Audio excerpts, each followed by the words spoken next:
Due sorelle erano destinate a morire.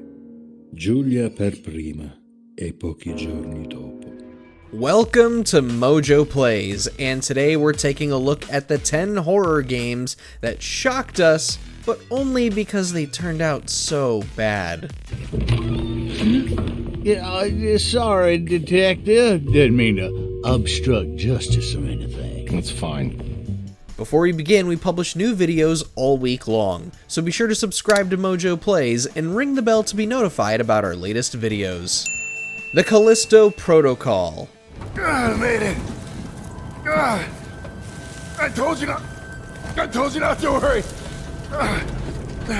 With Visceral Games shutting down in 2017, there was a gloomy air about wondering if we'd ever get another Dead Space game again, let alone a spiritual successor. But when Glenn Schofield, the creator of Dead Space, announced his brand new game, we were all ears, until the very last few months before launch. The Callisto Protocol understood one aspect that made Dead Space stand out: all those gruesome ways to die. As for the rest, we wish we could say it was serviceable. The Callisto Protocol missed the mark and became the victim of rushed development in an effort to beat EA's remake of the original Dead Space. As a result, we got a game that was technically unstable, utilized unpolished controls, and could not find a way to be interesting outside of visuals. In hindsight, maybe Krafton should have held off from publishing in order to get far away from Isaac Clarke and give Schofield and company more time to refine a few things. The data gathered here will carry the protocol to the next phase. As for you... Self-destruct sequence initiating. Bendy and the Ink Machine. I would hide if I were you.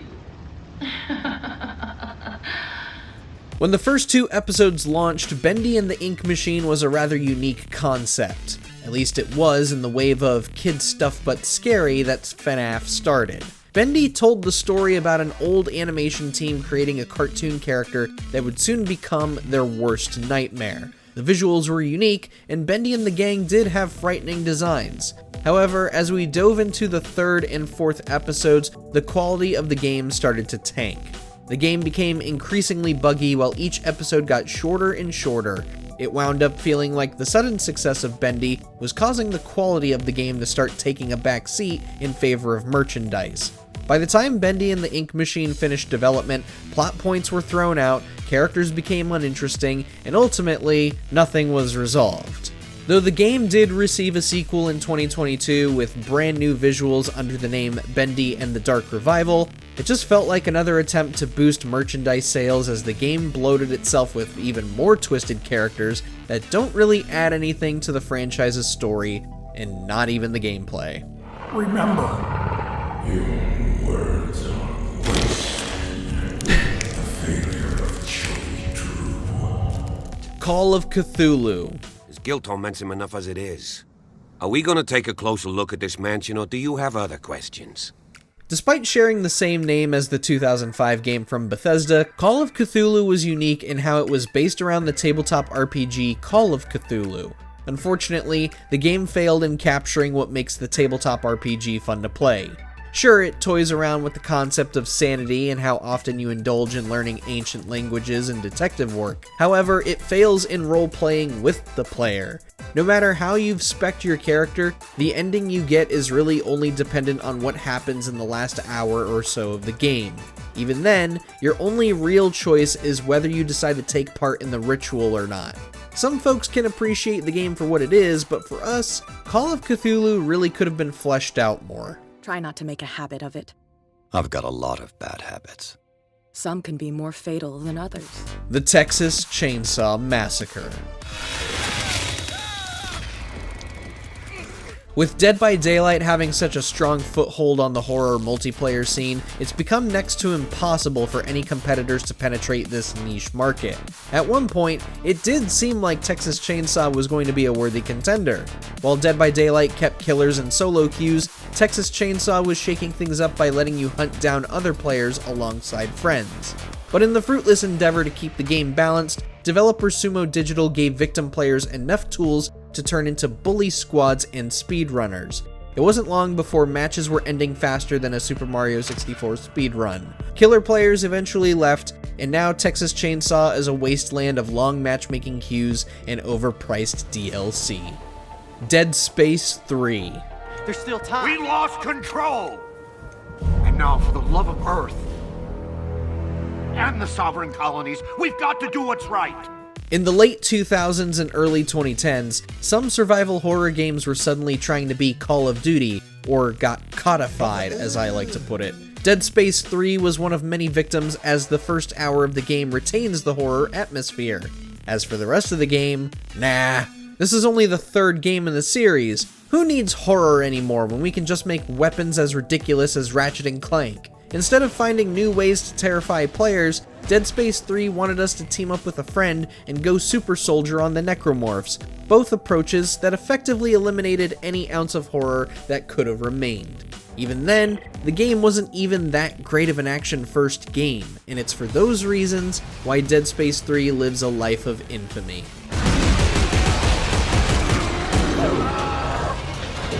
Alone in the Dark. He is unavailable right now. You will have to come back another day. Unavailable how? Is he sleeping? We can wait. On paper, Alone in the Dark could very well succeed in the modern era.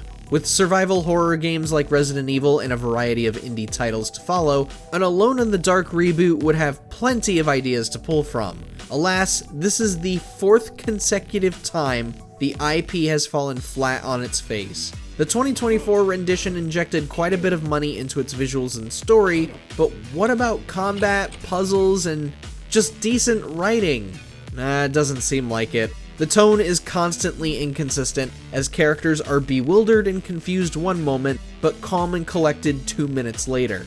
Combat, on the other hand, is clunky and unsatisfying, as you're practically flailing whatever you can equip.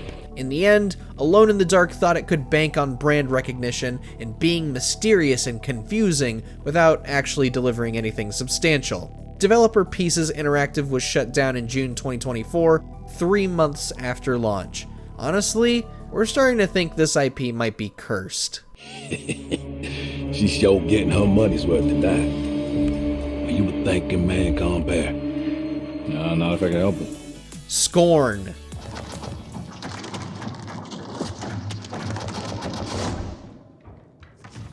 Scorn had all the right cards it needed to play. Unique art style, puzzles designed around the unsettling visuals, and a ton of imagination behind the world building. So what exactly went wrong here? It was the intense focus on the puzzles and the lackluster combat. Nothing could prepare us for the amount of cart pushing and gun poking we'd have to go through for this game. On top of that, Scorn was an unstable mess at launch, as many players reported corrupted or missing save files. And this was all before they fixed checkpoints and properly dispersed them. Scorn really had everything going right in the months leading up to launch, but all of this made it crash and burn in the most miserable way possible. Fthrir! The dead man's name was Charles Haberger. I remember him.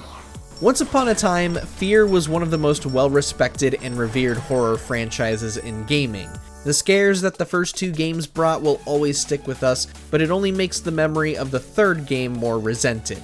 Much like Dead Space 3, Fthrir made the mistake of teetering too deep into the shooter side of its gameplay and had the horror take a back seat.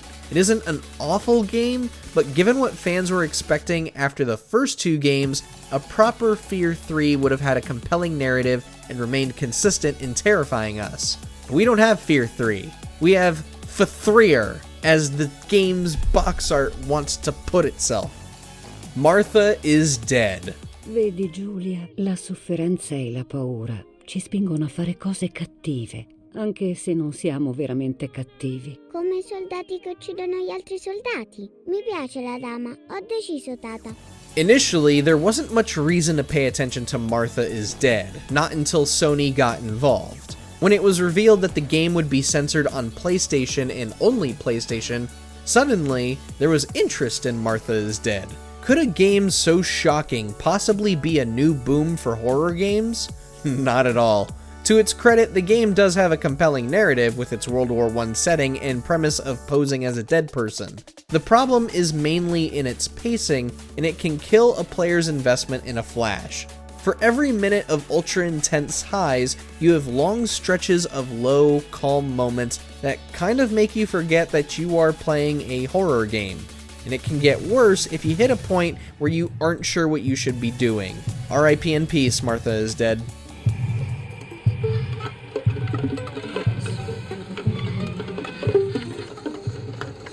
Five Nights at Freddy's Security Breach. Freddy, you're supposed to be on lockdown.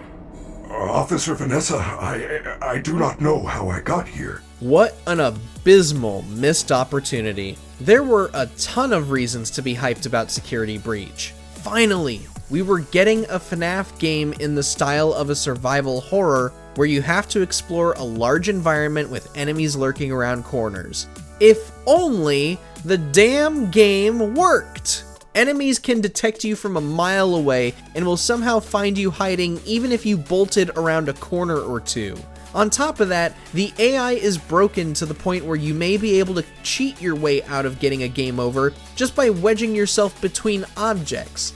And this all goes without mentioning the lack of information the game gives you on where you need to go, or how cameras can sometimes fail in giving you the necessary info as to where enemies are wandering about. Security Breach wound up being one of the worst games to come out in 2021, and one of the worst horror games made in recent years.